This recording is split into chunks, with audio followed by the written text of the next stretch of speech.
میں قبلہ مسعود ملت پروفیسر ڈاکٹر محمد مسعود احمد علیہ الرحمہ کو کس نظر سے دیکھتا ہوں؟ کیا ایک روایتی پیری مریدی کرنے والے شخص کی حیثیت سے، یا کسی مذہبی نقطہ نگاہ سے محض کہ جن کو ریلیجن کی نالج تھی، یا محض یہ کہ وہ تعویذ وغیرہ دے دیا کرتے تھے، دعائیں کر دیا کرتے تھے مریدوں کے لیے، محفلیں ہو جایا کرتی تھیں، وہاں تشریف لے جاتے تھے؟ کیا بس اتنی ہی شخصیت تھی قبلہ مسعود ملت کی؟ نہیں، میں قبلہ مسعود ملت علیہ الرحمہ کی شخصیت کو ان چند چھوٹے چھوٹے شیپس کے اندر، ان سانچوں کے اندر نہیں دیکھتا، بلکہ میں آپ کو ایک بڑی ہمہ جہت شخصیت، ایک ملٹی ڈائمینشنل پرسنالٹی، جن کا ویژن اور جن کا وزڈم اپنے زمانے سے بہت آگے تھا۔ میں نے بارہا آپ کے ساتھ ایسی نشست و برخاست کیں جس میں صرف خود تنہا آپ کے ساتھ موجود تھا۔ ایسے بہت سے سوالات میں آپ سے کرتا تھا جو عام یہ پیری مریدی کے حلقوں میں نہیں ہوتے، جس میں کہ چند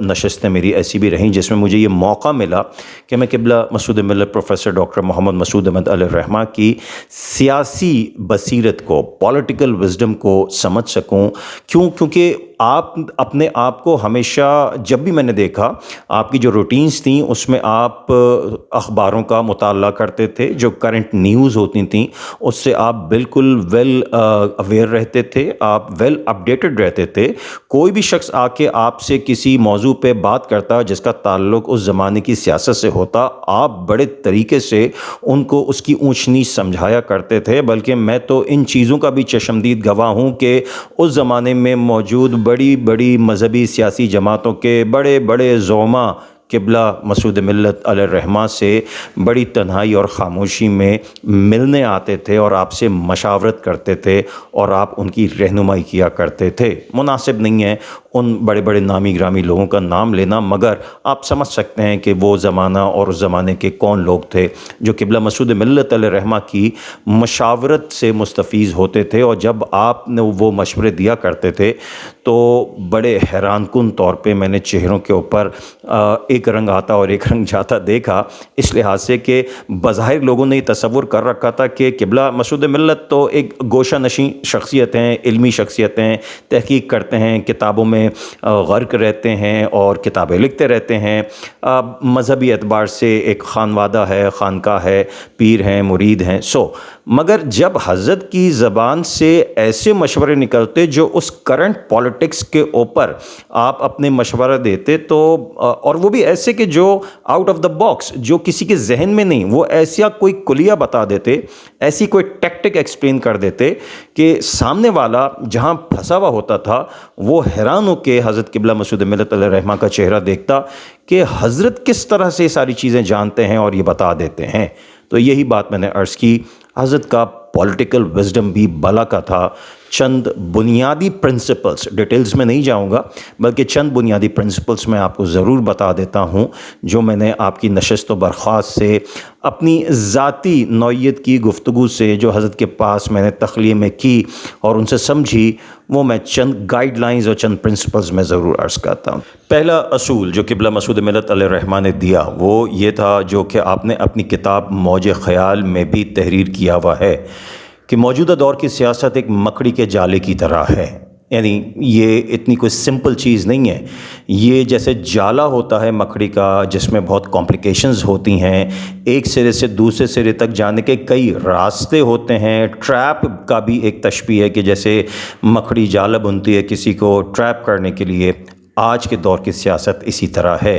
تو وہ لوگ جو سیاست کو سمجھنا چاہتے ہیں ان کے لیے یہ ایک بڑی زبردست گائیڈ لائن ہے، چاہے وہ مذہبی سیاست رکھنے والے ذہن ہوں یا عام سیاست رکھنے والے ذہن ہوں۔ It's a very important guideline for those students.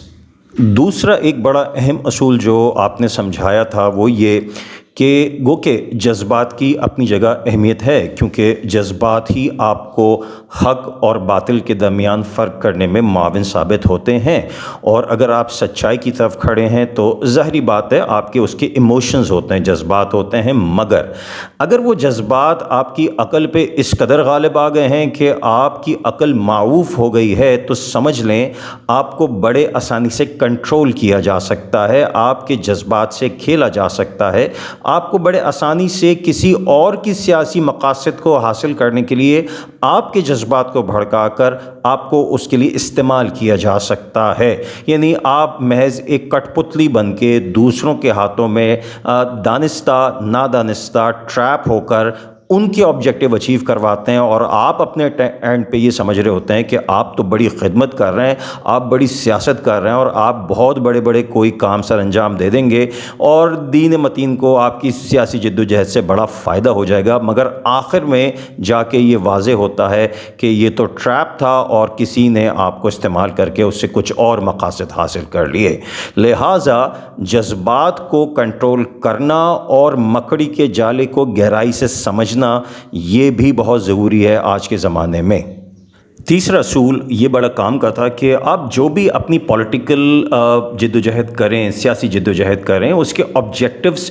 بہت کلیئرلی ویژولائز کریں، اس کے پلانز پراپر بنے ہوئے ہوں، اس کے مائل سٹونز ہوں، اور اس کو سبسٹینشلائز کریں۔ یعنی آپ نے آخر میں کیا اچیو کرنا ہے، محض نعرے لگوا کے، جلسے جلوس کر کے، کارکنوں کی جانیں گنوا کے آخر میں کچھ بھی حاصل نہیں ہوا، واپس گھر آ گئے، یہ کون سی سیاست تھی؟ حضرت قبلہ مسعود ملت علیہ الرحمہ کا اصول تھا کہ آپ جو بھی سیاسی جدوجہد کر رہے ہیں، اگر ایٹ دا اینڈ آپ کے ہاتھ میں کچھ نہیں آیا اور آپ خالی ہاتھ واپس آئے ہیں، تو محض اس کا مطلب بس یہی ہے کہ آپ کے جذبات سے کسی اور نے کھیلا ہے اور انہوں نے اپنے آبجیکٹیو اچیو کیے ہیں اور آپ نقصان اٹھا کے واپس آ گئے ہیں۔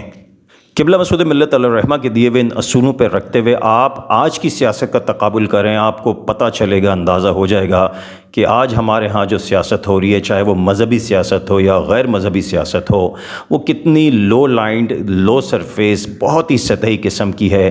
شاید ہم کٹ پتلیاں ہی ہیں جو سیاست کے نام پر کسی اور کے ہاتھوں میں ناچتے ہیں۔ Thank you very much.